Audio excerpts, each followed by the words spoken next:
Consider supporting this podcast on Patreon. On this episode of the What is Asia podcast, I interview Rainer Buschmann, a professor of history at Cal State University, Channel Islands, and one of the founding members of the history department at that university, to talk about art and German colonialism in New Guinea.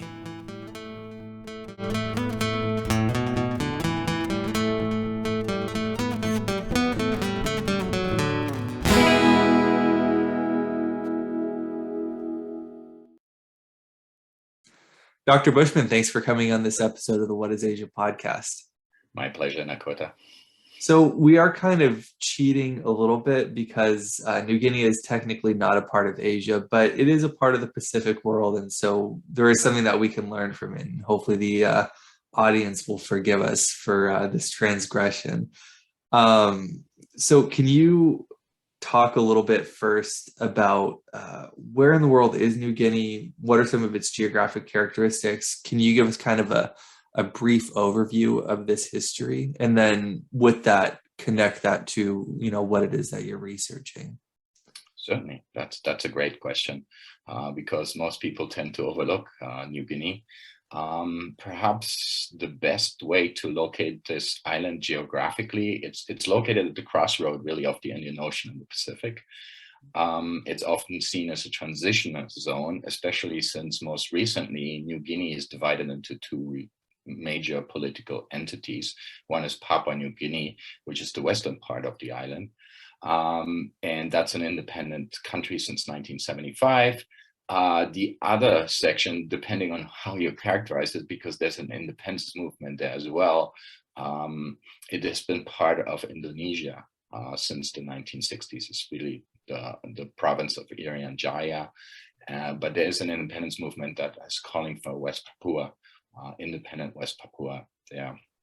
So another way to look at New Guinea and its importance is it's the second largest island in the world after Greenland, discounting Australia because it's generally seen as a continent. So, what also characterizes New Guinea is the diversity, the tremendous cultural diversity. On the island of New Guinea, we find roughly 1,000 languages spoken of the 4,000 languages that we have in the world. So it's in this tremendous diversity is obviously what makes this island so interesting to anthropologists, because there's equal number of cultures. And that's why this island has been so important for anthropological research. For instance, it was here where Branislav Malinowski, well, really not in New Guinea proper, but on a set of islands located to the west of New Guinea, really developed what anthropologists today call field work. And that was during World War I. Because he was an Austrian national and he was interned there. So he had to study what is considered today one of these tremendous case examples of the Kula ring, an exchange system that predates, of course, European impact. And that's why this island becomes tremendously important. My own personal interest in New Guinea is, I'm German, and parts of New Guinea used to be a German colonial possession. And when I was in grad school at the University of Hawaii in the early 90s, I tried to come up with some sort of making my language useful, and I stumbled across German New Guinea, which was a tremendous colony. I mean, it encompassed not only the northeastern part of New Guinea, but also the Bismarck Archipelago and parts of Micronesia. So it really covers a surface, mostly water, that's equal to Australia.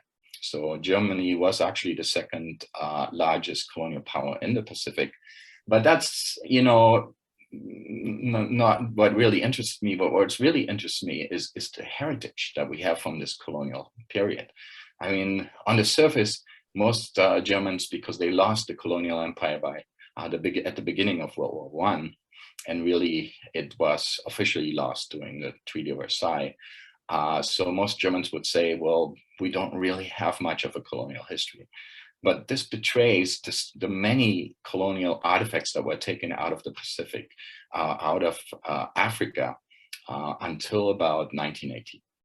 And I did an estimate for German New Guinea, a very rough estimate, because it's of course hard to do, count every single artifact, but I estimate that between 1870 and 1920, somewhere between 200 to 300,000 artifacts were taken out of this particular place. Again, illustrating the cultural diversity that you have here. And anthropology at the end of the 19th century, the beginning of the 20th century, was stuck in this sort of consideration of material culture. So material culture was basically a way of evaluating societies, and that's why so much was collected of this. And this basically caused a mushrooming of anthropological institutions all over Germany. All major cities have them: Munich, Frankfurt, Berlin, Hamburg, you name it. But you can find artifacts from New Guinea in Chicago, in Los Angeles. The LACMA, for instance, just started an oceanic division there. So I'm very interested in this, and not only interested in the cultures that produced this, but also what kind of impact these artifacts had, not only on anthropology, but in the early 20th century, it also inspires art movements. The expressionists, German expressionists, but you can find obviously influences, especially coming from New Ireland on many French artists, poets, and other ways. Again, this is, I find, an interesting crossroad because it speaks to art from New Guinea influencing different artistic expressions, and that's really what I'm interested in. And there's another aspect of this, because there's a huge controversy over whether this art should be returned now, since it's taken out of colonialism. And I'm also trying to explore this. And what often I find missing from these debates is that nobody really looks at the indigenous context, how these artifacts were produced, what was traded for them. For instance, I'm paying particular attention because the societies of New Guinea did not use iron before the arrival of the Europeans, and that obviously very, very quickly transformed and almost led to mass production of these figurines.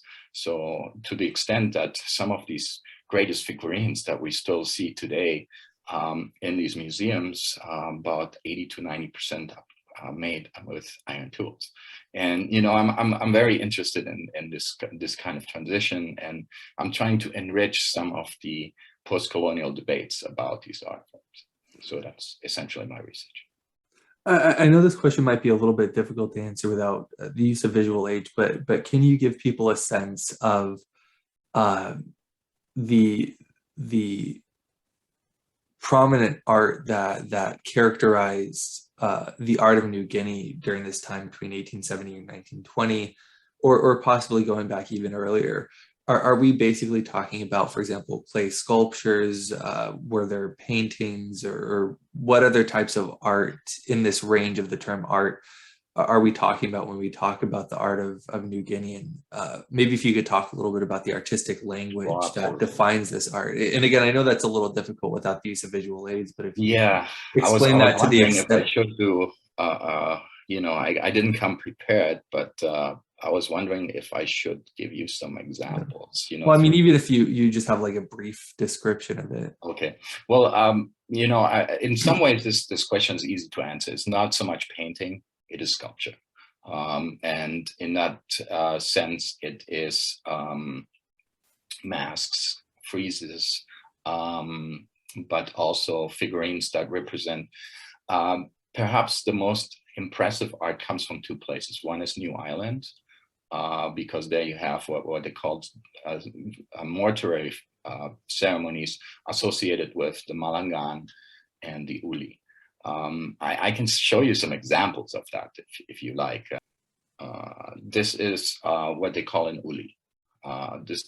These figures currently on the art market. There's only about a little less than 300 of them in circulation. This comes from New Ireland. And the reason why they're so attractive to anthropologists as well as artists is because, they have very pronounced female and male characteristics. They're often referred to as hermaphroditic figures because, they have a male phallus, yet female breasts. And there's reason for this because these figures often are dedicated to deceased, tribal leaders that have both of these characteristics, nurturing characteristics, but also aggressive, expansive characteristics. And that is what's expressed here. And these particular figures were highly influential and much sought after by artists because it was artists that first realized in the 20th century that indigenous art is not, as many people have said before, that, supposedly they don't know how to represent the human body in its natural form. But by the early 20th century, expressionists wanted to move beyond the naturalism and move into different realms. And they saw, pieces such as this one as some sort of inspiration to basically, move into different directions. So these early figures, if we know the provenance history correctly, and this particular example, for instance, would stand in an artist's studio by the 1920s or 1930s, then you're looking at a piece that on the market probably would fetch somewhere between 10 to 15 million dollars. Just to give you one example. So your research discusses in large part how the Germans interacted with New Guinea art and by extension New Guinea society. What did that interaction look like within the context of the research that you're doing? But I also do want to look at the inverse of this, which is how were the people of New Guinea interacting and engaging with German people and, maybe at least through the colonial space, German society and German art, if at all? Obviously you have to get very creative, especially to answer that second question of yours. You have to be very creative. We don't have necessarily a whole lot of sources from the other side because we're dealing with societies that only recently are literate. So, and colonial records, of course, are extremely biased. When you're looking at German colonialists, they, for instance, perceive as New Guineans having nothing of value. That maybe they're making these figurines, but the Germans had to introduce this trade as a civilizing mission, that they would uplift these societies into some sort of higher sphere. So one has to shift through this whole colonial discourse and recognizes that what the Germans call despairingly barter, the localized trade, is actually much more complex than these German colonialists would like to have it. Since there was clearly a market or an emerging market, and I'm saying this with a bit of a caution because indigenous objects in the 19th century and 20th century don't have the same market that they have now.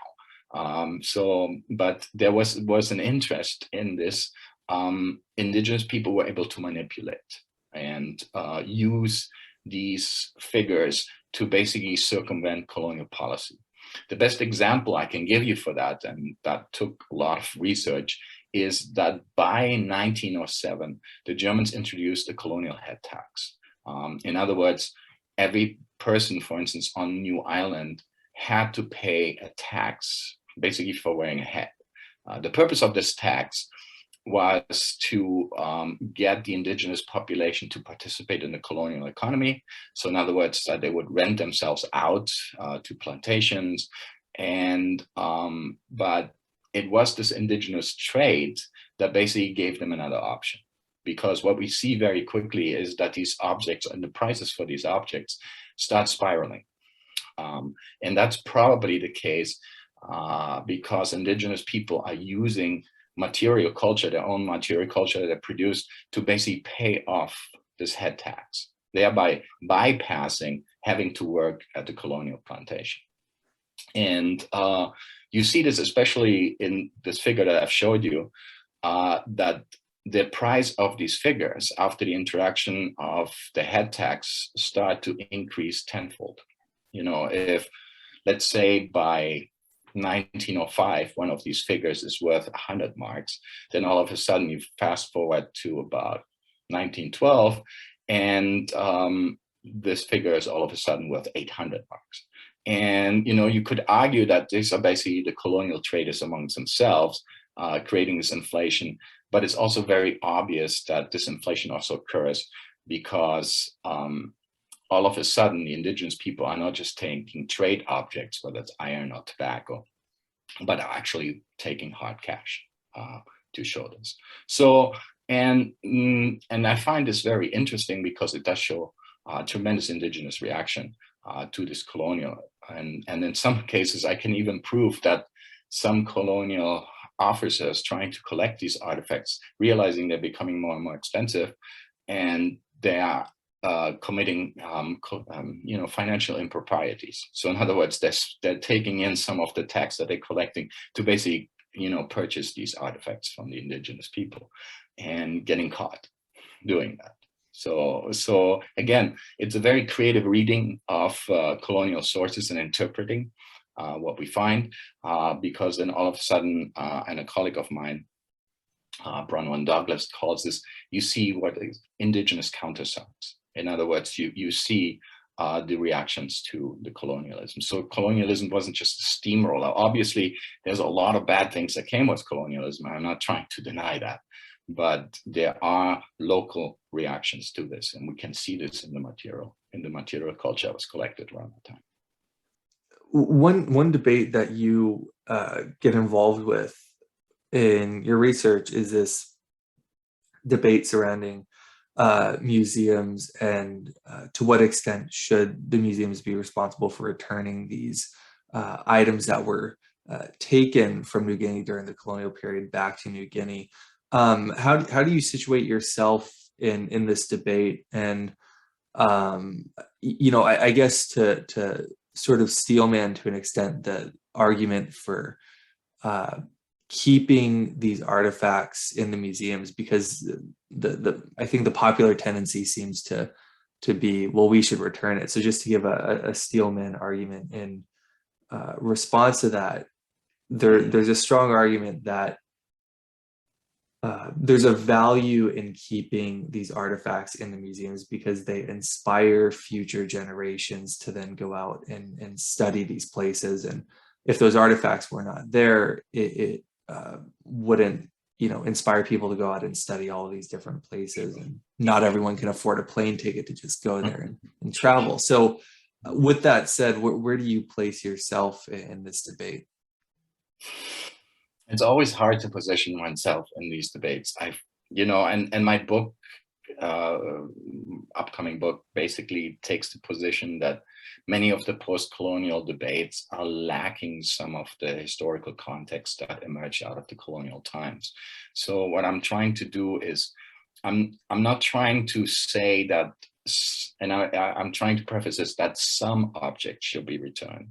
I mean, there's a clear example. For instance, the best example that's always mentioned in the press is a punitive expedition that the British undertook to take the wonderful Benin bronzes.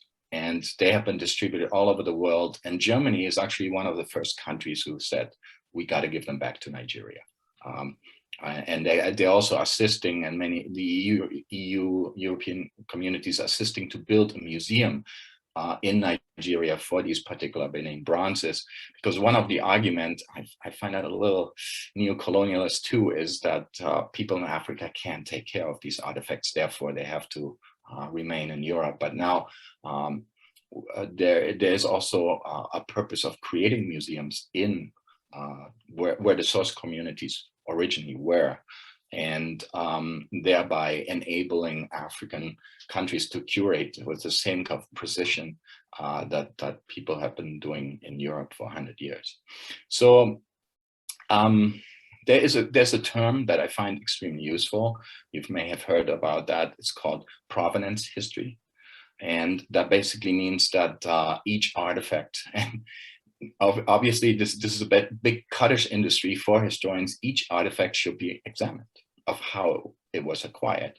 And when artifacts were acquired through a punitive expedition, the term punitive expedition in itself is problematic, because there's the assumption that the colonial authorities are going out punishing the indigenous people for committing a particular crime. But more often than not, these punitive expeditions were just a show of force that were basically a crusade to show the indigenous people who is boss, and to flex the muscle and to show the superior weaponry. And of course, all artifacts acquired during these particular expeditions should be returned in some form or another. And there is a positive process going on, because I find this very interesting, that when the first arguments for a return emerged in, two German museums in the there's an interesting book written about this in the 1960s and 70s, immediately after independence. German museums disregarded this. They didn't even write back. These letters were filed because it was so preposterous to even entertain the thought. And I think we have moved much closer to hiring provenance historians to investigate each artifact. And it's very, let me also say that this is not often very clear in each object, because we know certain contexts. We know perhaps the collector who donated this particular artifacts to a museum, but we don't know in what context they were collected. And so it will be there's a lot of work that needs to be done before artifacts. And I don't think many people are doing it no more, but it's what bothers me a little bit is this wholesale condemnation that all artifacts collected during the colonial era are loot and need to be returned. I think that shortcuts the process. Equally, some of the defensive arguments of the 60s and 70s and 80s, one still hears them occasionally, that people in the Pacific or people in Africa cannot really take care of these artifacts, therefore they should remain in Europe. So I think we have moved to a much more contextualized argument, whereby we are looking at the specific artifact and then making decisions of what should happen to this artifact, because it's also interesting to know where should the artifact go. Should it go to a central museum in, let's say, Namibia, or should it go to the people that this particular artifact was extracted from? So there's a lot of discussions that need to take place, and I see it as positive that these discussions have increased and have led to a number of positive steps. As I said, German museums have agreed to return all Benin bronzes, because you can't really make an argument about this remaining in Europe. And also the fear that some museum officials had, that taking this first step will ultimately denude all museums of artifacts. I think that's also a little bit exaggerated, because, for instance, to give you another example, there's a lot of claims to return artifacts to Africa.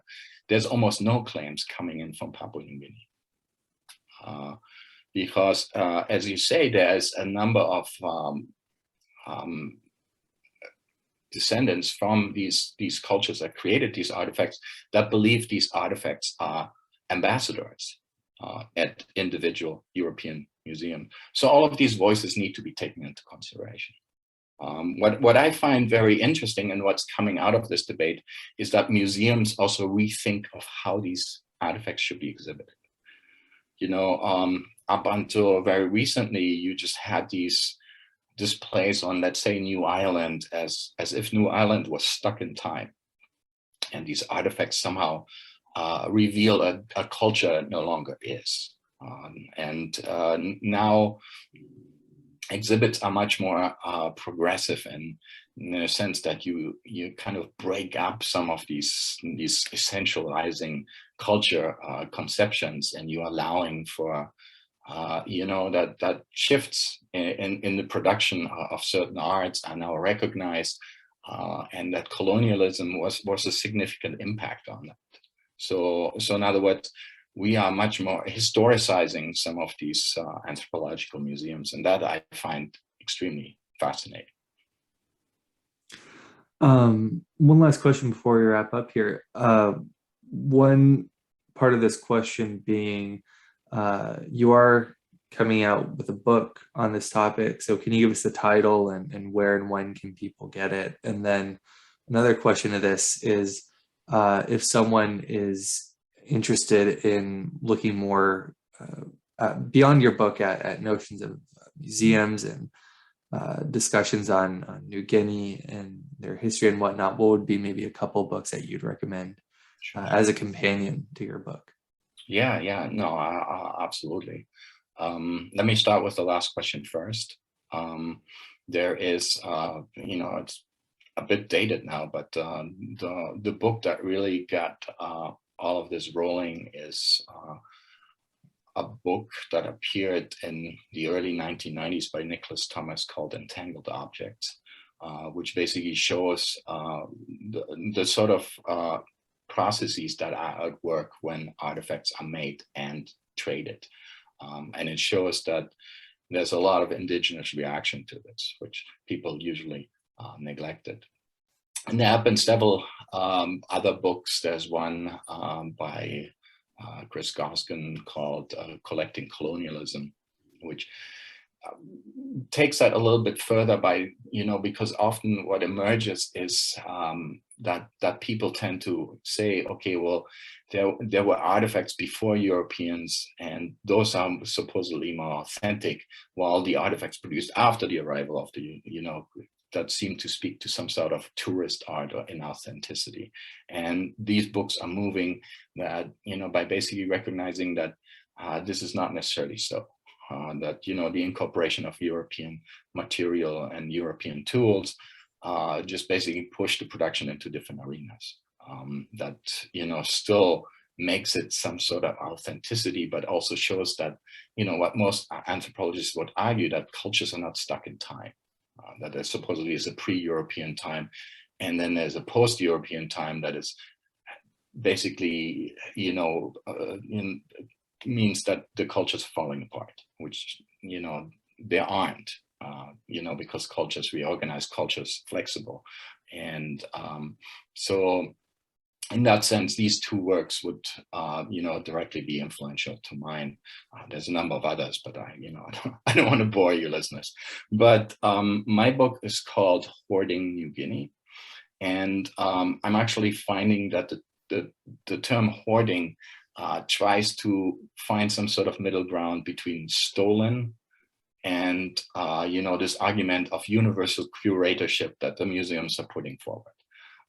Because I'm trying to find out why so many artifacts were taken out of German New Guinea. I'm trying to investigate the reasons by commercial companies, colonial officials, missionaries, ship captains, and basically trying to find out why did they collect so much? What was the incentive behind that?